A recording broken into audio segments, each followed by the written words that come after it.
tere õhtust selle spordikeskuse saalist. Teine poolfinaal Tallinna Kopli Kulbet ja Tallinna Bunker Partner. 30. märts eelmisel nädalal 22. märtsil mängisid võistkonnad oma Kevedo palliga Nukovile. Nukov paralleeli tagasi Kevedole ja Anton Feening teeb seisuks 1-0 ja väga lihtne futsalilik kombinatsioon, saali jalgpallilik kombinatsioon viib selleni, et 6. minutil Anton, tema on ikkagi see mängija, kes sooritab ja tavaliselt vaatame lõpuni posti, tabab Artur Bystrov ja hästi mängib Aleksandr Kalinin.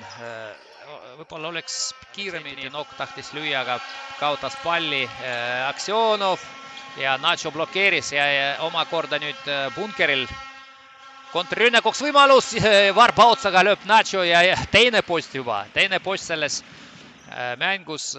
Võib-olla Aleksandr Kalinin enne mängu, ma ei tea, suudles äkki väravat, nagu väravahtidel on kombeks mingi selline väljend. Vaatame nüüd. Vladislav Tšurilki lööb palli tagumisse nurka ja seisuks 1-1 kuidagi ootamatult ja vaatame kordusest kohe. Standardolukorrast viigistatakse, vaatame uuesti. Andrei Karhu siin koos on Bunkeri mängijad, aga võitluses olnud Aksionov ja Stjuf ja Nikita Dronov pöörab selga. Ja Ervin Stjuf lööb ja Jevgeni Merkurjev oli selleks mängijaks, kes oli väravas ja vaatame kordusest üles,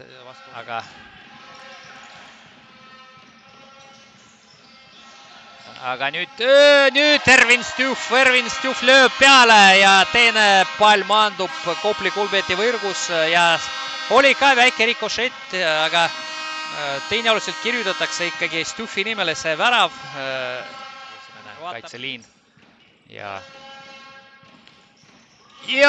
mööda, Kevedo lööb mööda. Väga hea võimalus Kevedol kaheväravaliseks teha oma võistkonna edu ja vaatame hea sööd. Vassiljev tõstab Stjufile ja Ervin Stjuf lööb kolmanda värava Kopli võrgu ja peale standardolukorda lahti mängimist jõuab Bunker Partner kolmanda väravani ja on see siis, vaatame, Igor Vassiljev rääkisin ja võib tulla kollane ka. Feening sööd Kevedole, Nukovile ja Deniss Nukov lööb ikkagi värava, oma värava. Need samad mehed, kes lõid esimesel mängul, löövad ka teisel ja 12:59 mängida.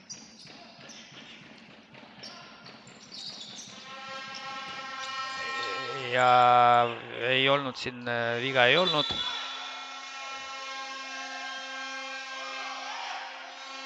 Nurgalöök, nägi Andrei Karhu, et Arkeri käi siis nemad lendava väravaega, kui seal ja siin Pavel Rubel saadab ikkagi viienda värava ja Bunkeril tuli see aspekt paremini välja, kasutasid lendava värava paremini kui Kopli.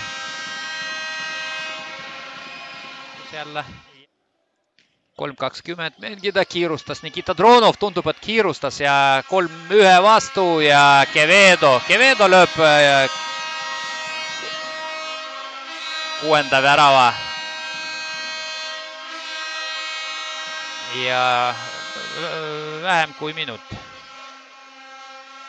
Tartu mängu, ka Tartu mängis kolmekesi mängu lõpus ja Narva lendava väravaega tuli peale, ehk siis mängiti 5-3 vastu. Jah, selline asja, aga Igor Vassiljev saadab 7. palli Artem Tihonovi väravasse, see tähendab, et võib 5. mängija ehk 4. väljaku mängija tulla.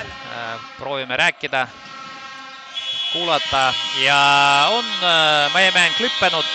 Palju õnne Bunkerile, kes tagas endale koha finaalis ja mina, teie kommentaator Dmitri Skiberski, ütlen siin kommentaatori puldist head aega, aga